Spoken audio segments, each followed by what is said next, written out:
একজন নারীর জীবন নিয়ে কথা বললে নারীর সমাজ শুধরে যাবে, আর নারীর সমাজ শুধরে গেলে যুব সমাজও শুধরে যাবে।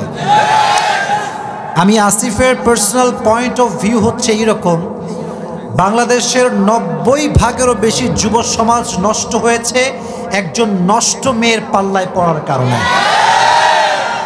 মেয়েরা ঠিক হয়ে গেলে আমরা ঠিক হয়ে যাব, এবং বিশ্বাস রাখেন এই কথা, একজন মেয়ে যখন বেপর্দায় চলে সে একা নষ্ট হয় তা নয়, বরং তার বেপর্দার রূপ দেখে হাজার হাজার যুবকের চরিত্র নষ্ট হয়ে যায়।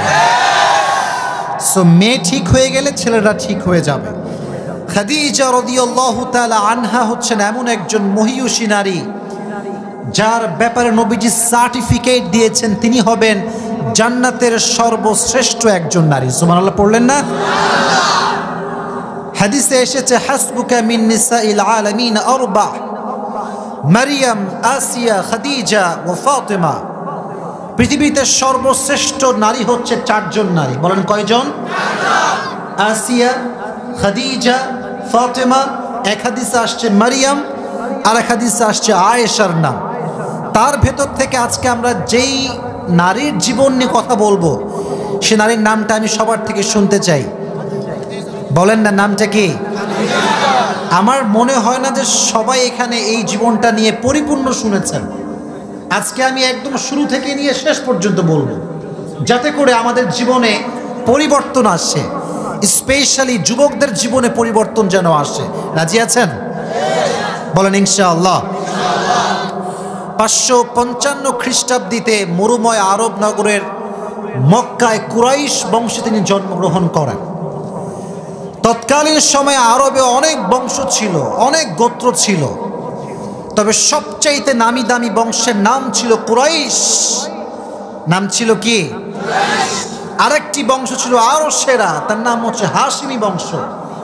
আমার নবী যেই বংশে এসেছেন তার নাম হচ্ছে হাশিমি বংশ। সুবহানাল্লাহ পড়লেন না? কুরাইশ ছিল, Quraysh was the leader of all the clans. যত গোত্র ছিল, যত বংশ ছিল, কুরাইশ ছিল সব বংশের নেতা। সুবহানাল্লাহ পড়েন। খাদিজার মায়ের নাম ছিল ফাতেমা, নাম ছিল কি? আর বাবার নাম ছিল খুয়াইলিদ। যুবকেরা, এই জীবনগুলো বুঝতে হবে, ইসলামের ইতিহাস তোমাকে জানতে হবে, নবীর জীবনে তোমাকে জানতে হবে, সাহাবা একরামদের জীবনে জানতে হবে। কারণ সাহাবা একরামদের জীবনী আমরা জানতে পারলে বুঝবো ঈমান কাকে বলা হয়। ঠিক না বলেন? এই যে ফিলিস্তিনে আমাদেরকে মারে, হাজার হাজার নারীকে শেষ করে দিয়েছে, ছোট্ট শিশুদের লাশ পড়ে আছে, মাথা একদিকে, হাত আর একদিকে। যদি আমাদের মুসলমানদের নেতৃত্ব থাকতো, সেন্ট্রাল লিডারশিপ, অমর হাজারটা লাগবে না, একটা অমর থাকলে আজকে ফিলিস্তিনের বিজয় সুনিশ্চিত হয়ে যেত। জানতে হবে, আর জানতে হলে পড়তে হবে, শুনতে হবে। আমি যা পড়েছি তা বলবো, বাট আমি দেখতে পাচ্ছি দু একজন একটু অমনোযোগী। আমার চোখে চোখ রাখেন, প্রত্যেকটা শব্দ কান দিয়ে নয়, কি দিয়ে শুনতে হবে? আমি সব সময় বলি, মানুষকে আল্লাহ দুইটি কান দিয়েছে, এক হচ্ছে এখানে, আর এক হচ্ছে মনের ভেতরে। এটা হচ্ছে হৃদয়ের কান। আমি বারবার বলি, কান দিয়ে শুনলে এক কান দিয়ে শুনবেন, আর এক কান দিয়ে বের হয়ে যাবে, বাট হৃদয় দিয়ে শুনবেন, এটা আপনার আজীবন হৃদয়ে থেকে যাবে। ঠিক কিনা বল? তো পিতার নাম ছিল খুয়াইলিদ, পিতার নাম ছিল কি? মাতার নাম ছিল ফাতেমা, নাম ছিল কি? ফাতেমা। এবার আসেন, খাদিজা রাদিয়াল্লাহু তাআলা আনহা ছিলেন এমন একজন নারী যিনি নবীজির জন্মের 15 বছর আগে এবং ইসলাম প্রচারের ঠিক 55 বছর আগে, অর্থাৎ সব মিলায় তার বয়স ছিল নবীজির চাইতে কয় বছর বেশি বলতে পারবেন? 15 বছরের বেশি ছিল। অর্থাৎ যখন তিনি বিয়ে করেছিলেন নবীর বয়স ছিল 25, আর খাদিজার বয়স ছিল কত? সুবহানাল্লাহ পড়লেন না? এখানে মেসেজটা হচ্ছে এইরকম, বিয়ের ক্ষেত্রে বয়সটা it's not a big deal, it's not a big deal. একজন ছোট্ট যুবক ছেলে বড় আপুকেও বিয়ে করতে পারে। কথা ঠিক কিনা বলেন? অনেক মেয়েরা বলে যে কিরে তোমার বয়স কম, আমি তোমারে বিয়ে করব কেমনে? তুমি বলবা খাদিজা যদি নবীকে বিয়ে করতে পারে, তুমি আমারে বিয়ে করতে পারবে না কেন? ঠিক কিনা বলে? বয়স এটা ডাজন্ট ম্যাটার। যদি মনের মিল থাকে বয়স কোনো ফ্যাক্ট হয় না, ঠিক কিনা বলে? তো খাদিজা রাদিয়াল্লাহু তাআলা আনহা তৎকালীন সময়ে মরুময় আরব নগরের মক্কার কুরাইশ বংশের সবচাইতে শিক্ষিতা নারী ছিলেন। সুবহানাল্লাহ পড়লেন না? আজকে আমাদের বাংলাদেশে আপনি তাকান, মেয়েরা সামান্য পড়াশোনা করতে গিয়ে ধর্ষণের শিকার হচ্ছে, ব্যভিচারে লিপ্ত হচ্ছে। মাথায় রাখতে হবে, আমার সার্টিফিকেট আমার চরিত্রের চাইতে বেশি দামি নয়, আমার সার্টিফিকেট আমার সম্মানের চাইতে দামি নয়। যেই সার্টিফিকেট অর্জন করতে গিয়ে আমাকে আমার চরিত্রকে নষ্ট করতে হয়, সতীত্ব নষ্ট করতে হয়, ওই সার্টিফিকেট আমি গুল্লি মারি, ঠিক কিনা বলেন? Character is most important. যার চরিত্র ভালো তার দাম আল্লাহর কাছে বেশি। সুবহানাল্লাহ পড়েন। খাদিজা রাদিয়াল্লাহু তাআলা আনহা এত শিক্ষিতা ছিলেন, তৎকালীন সময়ে তার মতো শিক্ষিতা নারী পুরো আরব বিশ্বে আর কেউ ছিল না। এখন কি আপনি বলতে পারবেন যে খাদিজার চরিত্র খারাপ ছিল? বলেন ইয়েস নাকি নো? নো, তার চরিত্র খারাপ ছিল না। নবীজি সার্টিফিকেট দিয়েছেন, জান্নাতি মহিয়সী নারীর ভেতরে 1 নম্বরে থাকবে খাদিজা রাদিয়াল্লাহু তাআলা আনহা। সুবহানাল্লাহ পড়লেন না? এবার আসেন খাদিজার বেড়ে ওঠার দিকে আমরা যাই। মনোযোগ আছে সবার? আচ্ছা, আমি তো রাজশাহীর মানুষ, আমার ভাষা বুঝতে কোনো প্রকার প্রবলেম কি ফেস করতেছেন আপনারা? এদিকে কুমিল্লার, এদিকে আপনাদের কসবা, মোটামুটি এদের সঙ্গে আমার পরিচিত আছে, দেখা হলেই বলে ভালো আছেন নি, ভালো আছেন নি হুজুর। তো আপনাদের ভাষা খুবই সুন্দর, একটা টাং ভালো, মানে কথার যে ধরনটা খুবই সুন্দর। ওই একটা ভিডিও দেখছিলাম, প্রায় মাঝে মাঝে এটা মজা করে বলি, ওই গ্রামীণ কাস্টমার অফিসে একজন যুবক এই কুমিল্লা কক্সবাজার থেকে ফোন দিচ্ছে। ফোন দিয়ে বলছে আসসালামু আলাইকুম, ভালো আছেন নি ম্যাম? বলছে যে হ্যাঁ জি স্যার ভালো আছি, কি সমস্যা? বলছে হ্যাঁ কি এর সমস্যা, কি এর বালা, যে 25 টাকা ফুরাই জায়গা কিছু বুঝি না আমি। তো এটা খুব ভাইরাল হয়েছিল। তখন আমি কুমিল্লার ভাষার যে একটা টান আছে, একটা আলাদা টান আছে, তখন আমি বুঝতে পেরেছি। তবে সুন্দর ভাষা, আমরা সবাইকে ভালোবাসি, সবার ভাষাকে আমরা সম্মান করি, কথা ঠিক কিনা বলেন? তা আমার ভাষা বুঝতে কোনো সমস্যা হচ্ছে না তো? খাদিজা রাদিয়াল্লাহু তাআলা আনহা যখন একটু বড় হতে শুরু করলেন, তার বাবা খুয়াইলিদ মরুময় আরবে ঘোষণা করলেন আমার একমাত্র মেয়ে খাদিজাকে কে বিয়ে করবে, আমাকে প্রস্তাব পাঠাও। অনেক প্রস্তাব আসলো। প্রথম যার সঙ্গে বিয়ে হলো তার নাম ছিল আবু হালা জাহরা, অনেক উঁচু বংশের ছেলে। প্রথম বিয়ে হলো, প্রথম বিয়ে হয়ে প্রথম সন্তান হলো, তার নাম হচ্ছে হিন্দ। তার নাম কি যুবক ভাইয়েরা? হিন্দ। বিয়ে হলো, বাচ্চা হলো। দুঃখের বিষয় হচ্ছে বাচ্চা হওয়ার পরেই প্রথম স্বামী মারা গেল। যেই মেয়ের স্বামী হারায় একমাত্র সেই বোঝে যে স্বামী হারাবার কষ্ট কত বেশি।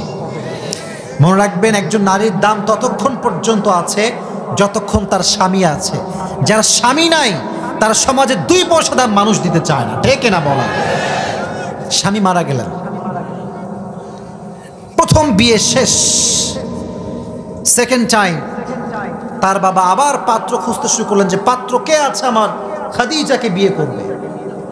আরেকজন পাত্র আসো, তার নাম হচ্ছে আতিক। বিয়ে হয়ে গেল, সেই ঘরে আরেকটা সন্তান আসলো। দুঃখের বিষয় হচ্ছে সেকেন্ড হাজবেন্ডও শেষ, মারা গেলেন। প্রিয় ভাইয়েরা, যুবক ভাইয়েরা এটা ভালো বুঝবে, যে যাকে পছন্দ করে, যে যাকে ভালোবেসে বিয়ে করতে চায়, সে হারায় গেলে বোঝে যে তার যন্ত্রণা কত বেশি, ঠিক না বলে? দেখবেন যারা ছ্যাঁকা খায় এরা গাঁজা মদ খেয়ে জীবনটাই ব্যাখ্যা করে ফেলে। এরকম যুবক আছে না নাই? না, কসবা ব্রাহ্মণবাড়ি এইসব যুবক নাই? আরে নাই, আমার কোনো দোষ নাই, এরাই বলেছে এরকম যুবক আছে। তবে মাথায় রেখো একটা কথা, এদিকে আমার কথা শোনো, মাথায় রাখবা, তুমি যেই মেয়ের জন্য গাঁজা মদ খেয়ে জীবন নষ্ট করবা, সে ধুমাইয়া আর একজনের সংসার করে বেড়াবে, সে আর এক টাকলাকে বিয়ে করে সুখী হয়ে যাবে। টাইম নাই, কাউ গোনার টাইম নাই। তুই ছেড়ে গেছিস মানে তোর চাইতে হাজার কোনো উত্তম আমার জন্য অপেক্ষা করছে, ঠিক কিনা? Wait for the right person, সময়ের অপেক্ষা করো, আল্লাহ তোমাকে দিবে ইনশাআল্লাহ। তো খাদিজা একটু হতাশ, প্রথম স্বামীও নাই, দ্বিতীয় স্বামীও নাই।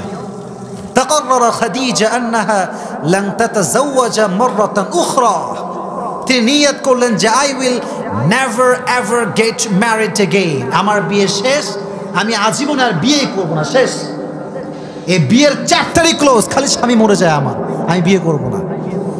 এরই মাঝে খাদিজা রাদিয়াল্লাহু তাআলা আনহার একমাত্র বাবা খুয়াইলিদ মৃত্যুবরণ করলেন। কোটি কোটি টাকার বিজনেস কে সামলাবে, সামলানোর কোনো মানুষ নাই। এবার খাদিজা হাল ধরলেন যে আমি ব্যবসা সামলাবো, পুরো ব্যবসা আমি সামলাবো, কেউ সামলাতে হবে না। ব্যবসা সামলাতে শুরু করলেন। তার মানে বোঝা গেল ইসলাম নারীকে ব্যবসা করতে পারমিশন দিয়েছে, ইসলাম নারীকে স্টাডি করতে পারমিশন দিয়েছে, বাট স্টাডি করতে গিয়ে যদি চরিত্রকে ধ্বংস করতে হয় আর পর্দার বিরুদ্ধে কাজ করতে হয়, সে পড়াশোনা দিয়ে আমার কোনো লাভ হবে না, ঠিক না বলা? আজকাল স্কুল কলেজে সব মেয়েরা পর্দা করে, কথা বলেন, করে করে করে কিছু কিছু মেয়ে আছে দেখবেন ইচ্ছা করেই এমন কিছু জামা পরিধান করে, আমি বলতে I am feeling so shy, but I have to say that, অনেক মেয়ে দেখবেন বুকের ভাঁজ বোঝা যায় এমন জামা কাপড় আজকাল পরায়। তোমার ঠিক এত আসতে বললে কেন, মিথ্যা বলছি নাকি ভাই? এরকম মেয়ে আছে না নাই? এখন প্রশ্ন, হুজুর আপনি কেমনে বুঝবেন? তার মানে আপনি দেখছেন নাকি? ভাই কথা বুঝবেন, এক হচ্ছে চোখ পড়ে যাওয়া, আর এক হচ্ছে তাকিয়ে থাকা, দুটো ভিন্নতা আছে।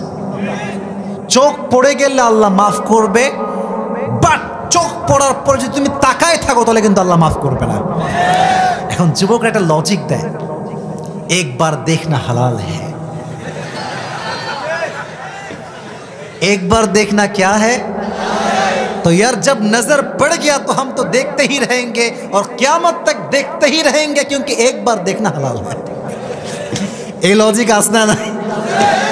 একবার দেখা হালাল মানে কি? তোমার চোখ পড়েছে, জাস্ট চোখটা নামাও আর পড়ো আস্তাগফিরুল্লাহ।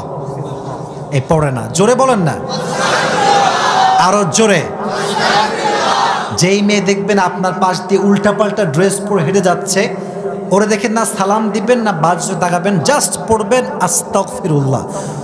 এই শব্দ যদি তার কানে যায় আর ও যদি একজন বংশীয় মেয়ে হয়, নেক্সট টাইমে জামা পরে বের হওয়ার তার সাহস আর হবে না। চরিত্র বড় দামি জিনিস। ব্যবসা সামলেছেন, পড়াশোনা করেছেন, চরিত্র নষ্ট হয় নাই, সুবহানাল্লাহ পড়লেন না? এবার আসেন মূল ঘটনায় আমরা আসি। এটা ছিল, it was the basic knowledge about Khadija রাদিয়াল্লাহু তাআলা আনহা। এবার জীবনের মূল ধাপে আমরা ঢুকতেছি। তাকবীর দেন, লিল্লাহি তাকবীর। একটু ঝাঁকুনি নাই তো, একটু হাতটা দিয়ে বলেন না, লিল্লাহি তাকবীর।